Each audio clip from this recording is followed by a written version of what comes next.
Hi friends, মই ধৰিত্ৰী আজি আপোনালোকৰ মাজলৈ লৈ আনিছো অন্য এক ৰেচিপি। ৰেচিপিটো হৈছে কেনেদৰে সয়াবিনৰে কণী বনাবলৈ পাৰি। আহকচোন আমি ভিডিওটো ষ্টাৰ্ট কৰো।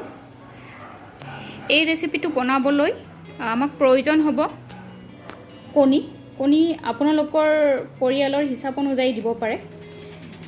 জলকীয়া লৈছো দুটা, তেজপাত এখিলা, পিয়াজ এটা, বিলাহী দুটা, আদা অকমান, ধনিয়া পাত কেইখিলামান, আলু দুটা লৈছো, নহৰু অকমান আৰু আমাৰ সয়াবিনখিনি। প্ৰথমে মই সয়াবিনখিনি এটা কেৰাহীত ভালদৰে বইল হ'বলৈ দিম যাতে সয়াবিনৰ গোন্ধটো নাইকিয়া হয়। তাৰ পিছত বাকি বস্তুখিনি মই ভালদৰে কাটি লম।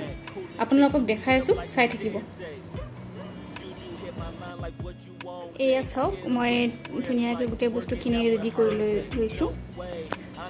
বিলাহী কেইটা এনেদৰে কাটি লৈছো, পিয়াজটো কাটি লৈছো, কণী কেইটা মই বইল কৰি এনেকৈ বাকলিটো গুচাই লৈছো, আলু কেইটা মই এনেকৈ দীঘলীয়াকৈ কাটিছো, নহৰুখিনি মই পিচি লৈছো, আদাখিনিও মই তেনেকৈ পিচি লৈছো, তেজপাত কেইটা আৰু জলকীয়া কেইটা মই এনেকৈ পটাত পিচি লৈছো।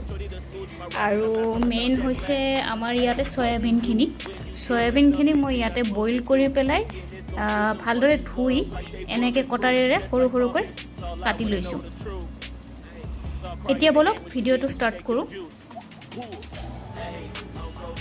এয়া চাওক, মই কেৰাহীটোত তেলখিনি গৰম হ'ব দিছো। এয়া চাওক, মই কেৰাহীটোত তেলখিনি গৰম হ'বলৈ দিছো। তেলখিনি গৰম হ'লে মই ভালদৰে বাকীখিনি বস্তু দি দিম ইয়াত। কেৰাহীটো গৰম হৈ গৈছে। মই প্ৰথমে ইয়াতে কণীকেইটা অকণমান ভাজি ল'ম।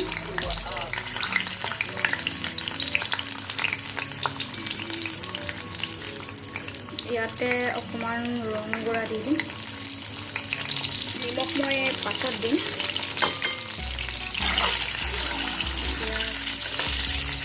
অকণমান টাইম কণীকেইটা ভাজিম।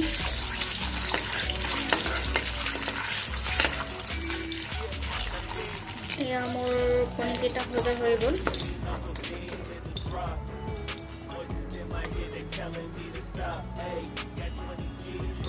এতিয়া মই এইটো কেৰাহীতে মই সয়াবিনখিনি ভাজি ল'ম।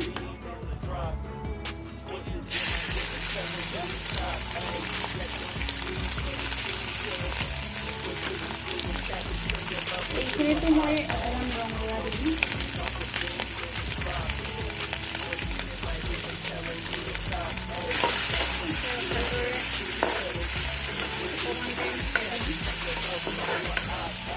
সয়াবিনখিনিও মোৰ প্ৰায় ভজা হৈ গ'ল।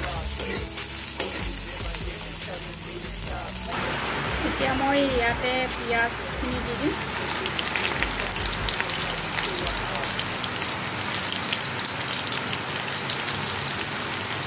তেজপাত কেইখিলা দি দিছোঁ,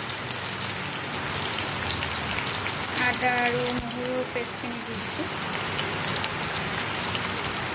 এতিয়া এইখিনিও মই অকণমান টাইম ভাজি ল'ম। এতিয়া মই ইয়াতে বিলাহীখিনি দি দিছোঁ।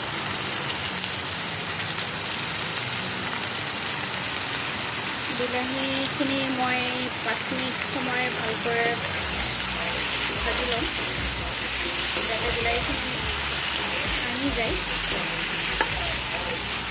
এয়া চাওক, বিলাহীখিনি ভালদৰে ভজা হৈ গৈছে। এতিয়া মই ইয়াতে আলুখিনি দি দিম।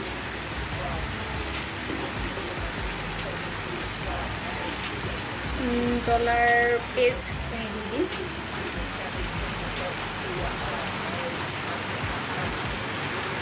হালধি গুড়িখিনি দি দিম। নিমখ পৰিমাণ অনুযায়ী দিম।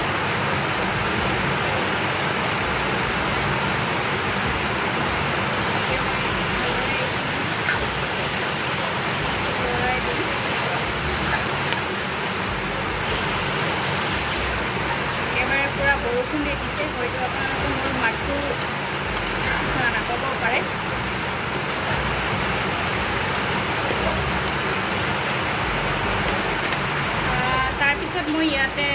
থোৱা চয়াবিনখিনি দি দিম। এয়া চাওক মই ইয়াতে ভাজি থোৱা চয়াবিনখিনি দি দিছোঁ। তাৰপিছত মই ইয়াতে জিৰা গুড়ি অকণমান দি দিম।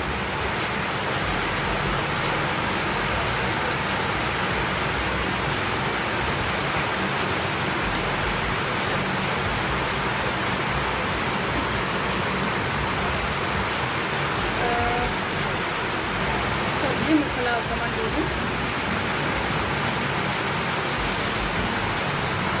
বাকী বেলেগ নিদিওঁ। এতিয়া এইখিনি মই ভালদৰে মিহলি কৰিম যাতে ভালদৰে মছলাখিনি মিহলি হৈ যায়।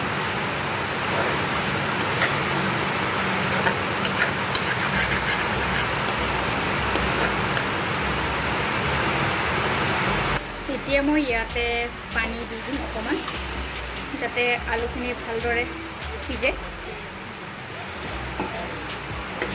তাৰপিছত অকণমান টাইম ঢাকনিৰে ঢাকি দিম।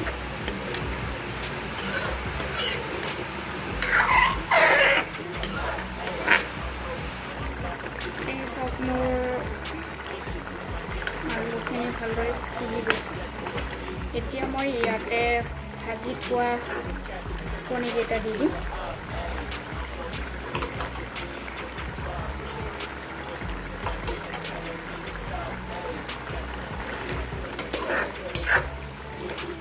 তাৰপিছত আৰু অকণমান ইয়াতে মই দি দিম যাতে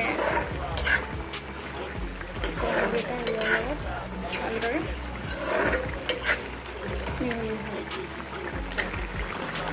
এতিয়া মই ইয়াতে গৰম মছলা আৰু দুটা লং দি দিম। ইয়াতে মই গৰম মছলা দিয়াৰ পিছত ভালদৰে আকৌ অকণমান টাইম লৰাই দিম।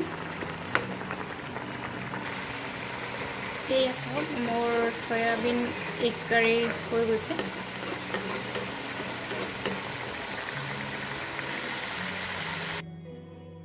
আপোনালোকেও কেতিয়াবা এনেদৰে বনাই খাই চাব।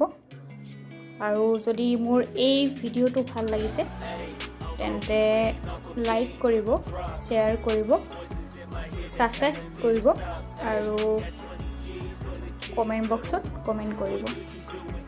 আজিলৈ আহোঁ। যদি মোৰ এই ভিডিঅ'টো ভাল লাগিছে তেন্তে লাইক কৰিব, শ্বেয়াৰ কৰিব, ছাবস্ক্ৰাইব কৰিব আৰু কমেণ্ট বক্সত কমেণ্ট কৰিব। আজিলৈ আহোঁ। অহাকালি আকৌ এটা নতুন ৰেচিপি লৈ আহিম। ধন্যবাদ।